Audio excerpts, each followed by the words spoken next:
हरे कृष्णा, राधे राधे। दोस्तों, आज मेरी कहानी का विषय है राम नाम का क्या मोल है। जिंदगी है जब तलक, फुर्सत नहीं है काम से। कुछ समय ऐसा निकालो कि प्रेम कर लो राम से। एक पहुँचे हुए महात्मा जी थे। उनके पास एक शिष्य भी रहता था। एक बार महात्मा जी कहीं गए हुए थे। उस दौरान एक व्यक्ति आश्रम में आया और उसने कहा, मेरा बेटा बहुत बीमार है, इसे ठीक करने का कोई उपाय बताओ। शिष्य ने बताया कि महात्मा जी तो नहीं है, आप कल आ जाइए। फिर उसने कहा, मैं बहुत दूर से और बड़ी आस लेकर आया था। उसने शिष्य से ही कहा कि आप भी तो महात्मा जी के शिष्य हैं, आप ही कोई उपाय बता दें, बड़ी कृपा होगी आपकी। मुझे निराश ना करें, बहुत दूर से आया हूँ। उसकी परेशानी देखकर शिष्य ने कहा, सरल उपाय है, किसी पवित्र चीज पर राम नाम 3 बार लिख लो, फिर उसे धोकर अपने पुत्र को पिला दो, ठीक हो जाएगा। दूसरे दिन वह व्यक्ति फिर आया। उसके शिष्य के बताए अनुसार कार्य किया तो उसके पुत्र को आराम आ गया। वह आभार व्यक्त करने ही आया था। महात्मा जी कुटिया पर मौजूद थे। उस व्यक्ति ने महात्मा जी के दर्शन किए और सारी बात बड़े आश्चर्य से कही। मेरा बेटा ऐसे उठ बैठा कि जैसे कोई रोग ही ना हो। यह सब जानकर महात्मा जी शिष्य से नाराज हुए और वह बोले, साधारण सी पीड़ा के लिए तूने राम नाम का 3 बार प्रयोग करवाया। तुम्हें राम नाम की महिमा पता नहीं है क्या? इसके एक उच्चारण से ही अनंत पाप कट जाते हैं। तुम इस आश्रम में रहने योग्य नहीं हो, जहाँ इच्छा है वहीं चले जाओ। शिष्य ने उनके पैर पकड़ लिए और माफ़ी मांगने लगा। महात्मा जी ने क्षमा भी कर दिया, पर उन्होंने सोचा कि शिष्य को यह समझना भी बहुत ज़रूरी है कि आखिर उसने क्या गलती की है। महात्मा जी ने एक चमकता पत्थर शिष्य को दिया और बोले, शहर जाकर इसकी कीमत करा लाओ।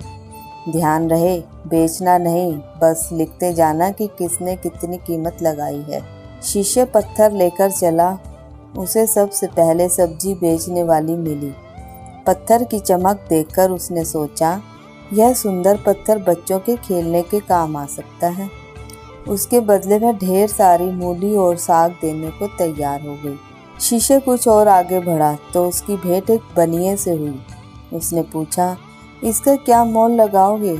उसने कहा, पत्थर तो सुंदर और चमकीला है, इससे तोलने का काम लिया जा सकता है, इसलिए मैं तुम्हें 1 रुपया दे सकता हूँ। शिष्य आगे चला और सुनार के यहाँ पहुँचा। सुनार ने कहा, यह तो काम का है, इसे तोड़कर बहुत से पुखराज बन जाएंगे, मैं इसके 1000 रुपये दे सकता हूँ। शिष्य फिर थोड़ी आगे गया।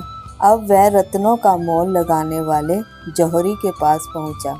अभी तक पत्थर की कीमत साग मूली और 1 रुपये लगी थी, इसलिए उसकी हिम्मत बड़ी दुकान में जाने की नहीं पड़ी। पर 1000 की बात से हौसला बढ़ा। जौहरी ठीक से पत्थर को परख नहीं पाया, लेकिन उसने अंदाजा लगाया कि यह कोई उच्च कोटि का हीरा है। वह लाख रुपए तक राजी हुआ। शिष्य एक के बाद एक बड़ी दुकानों में पहुंचा। कीमत बढ़ती बढ़ती करोड़ तक हो गई। वह घबराया कि कहीं उसे अब सही कीमत ना पता चली हो।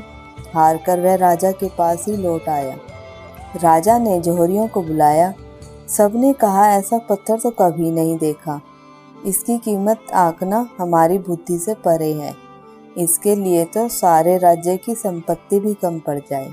महात्मा जी की प्रसिद्धि से सब परिचित थे।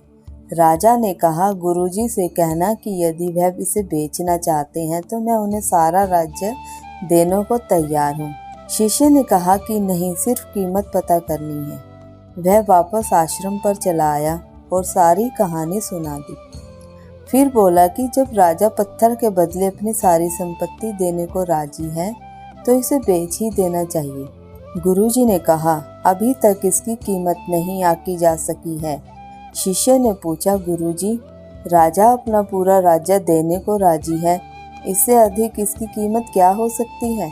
गुरुजी ने उसे एक लोहा लेकर आने के लिए कहा। वह लोहे के 2 चिमटे लेकर आया। गुरु ने चिमटों से पत्थर का स्पर्श करवाया तो वह सोने की हो गई। शिष्य की तो जैसे आंखें फटी की फटी रह गई। गुरुजी ने पूछा, तुमने इस पत्थर का चमत्कार देखा? अब बोलो इसकी क्या कीमत होनी चाहिए?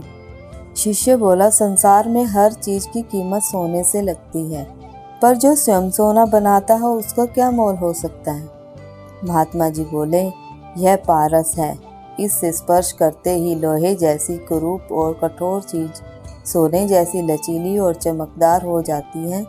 भगवान के नाम की महिमा भी कुछ ऐसी ही है। इस पारस के प्रयोग से केवल जड़ पदार्थ प्राप्त हो सकते हैं जो नश्वर है। परमात्मा तक तो यह भी नहीं पहुंचा सकता, लेकिन राम नाम तो सच्चिदानंद का मार्ग है। इसका मोल तुम पहचानो। जिस नाम के प्रभाव से इंसान भव सागर को पार कर जाता है, उस प्रभु को मामूली सी परेशानी में बुला लेना उचित नहीं है। राम नाम का प्रयोग सोच समझकर ही करना चाहिए। इसी तरह है तुम्हारी अपनी कीमत। इंसान को अपनी कीमत का तब तक पता नहीं चलता जब तक उसे सही पहचानने वाला ना मिले। सोचे कितनी बड़ी बात कही महात्मा जी ने। आपकी क्या कीमत है, उसे सही सही पहचानने वाला नहीं मिला। जैसे पारस पत्थर साग बेचने वाले के लिए सब कुछ मूली के बराबर मोल का था, बनिए के लिए 1 रुपये और सुनार के लिए 1000 रुपये की कीमत वाला, जबकि राजा अपना पूरा राजपाट इसके बदले में देने को राजी हो गया। भगवान का नाम सर्वश्रेष्ठ है, और आप यदि भगवान के बताए मार्ग पर चल रहे हैं तो उनके प्रिय भक्त, भगवान के प्रिय भक्त का मोल समझ लेना किसी ऐरे गहरे के बस की बात तो नहीं है। यदि आप सत्य के मार्ग पर हैं और कोई आपकी कद्र नहीं कर रहा हो तो कमी आप में नहीं है, कमी तो उसमें है जिसे आपका मोल ही नहीं पता। वह आपके योग्य नहीं है। कोई आपको नहीं पहचान पा रहा तो आप हताश ना होइए, बल्कि पहले से ज़्यादा नेक कार्य आरंभ कर दें। आप सही मार्ग पर चल रहे हैं, किसी का अहित नहीं करते, किसी से द्वेष नहीं रखते, शत्रुता नहीं रखते, तो आप ईश्वर के प्रिय अनुचर हैं। स्वयं से प्रेम कीजिए। अपना मोल पहले आप तो समझिए, संसार तो बाद में समझेगा। आपके लिए आप बहुत अहम है, फिर संसार। परंतु ऐसा सोचने का अधिकार केवल उनको ही प्राप्त है जो सचमुच ईश्वर के मार्ग पर होते हैं, जिनमें सच्चाई, सद्भाव, दया, क्षमाशीलता ये सभी गुण हो।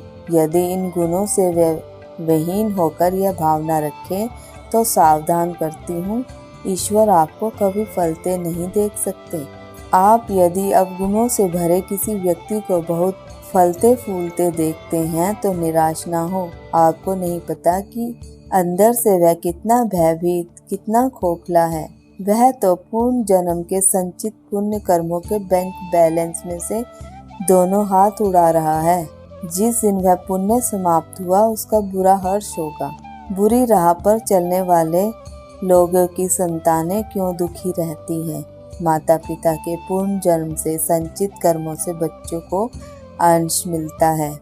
अब पापी उस बैलेंस को लुटा रहा है तो बच्चों के लिए बचाएगा ही क्या?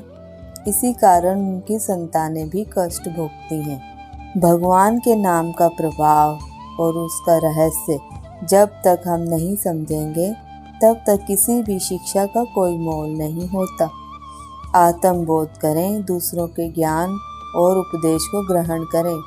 कहीं ऐसा ना हो कि किसी अभिमान में आप ऐसे जोहरी को ठुकरा रहे हो जो आप में पारस देखता है। आत्मा की अनुभूति का होना आवश्यक है। जिनकी आत्मा सुसुप्त अवस्था में होती है उनको आत्मा की उपस्थिति का अनुभव नहीं होता। मनुष्य शरीर के समान कोई शरीर नहीं है। चर अचर सभी जीव उसकी याचना करते हैं। वह मनुष्य नरक, स्वर्ग और मोक्ष की सीढ़ी है तथा कल्याणकारी ज्ञान, वैराग्य और भक्ति को देने वाला होता है।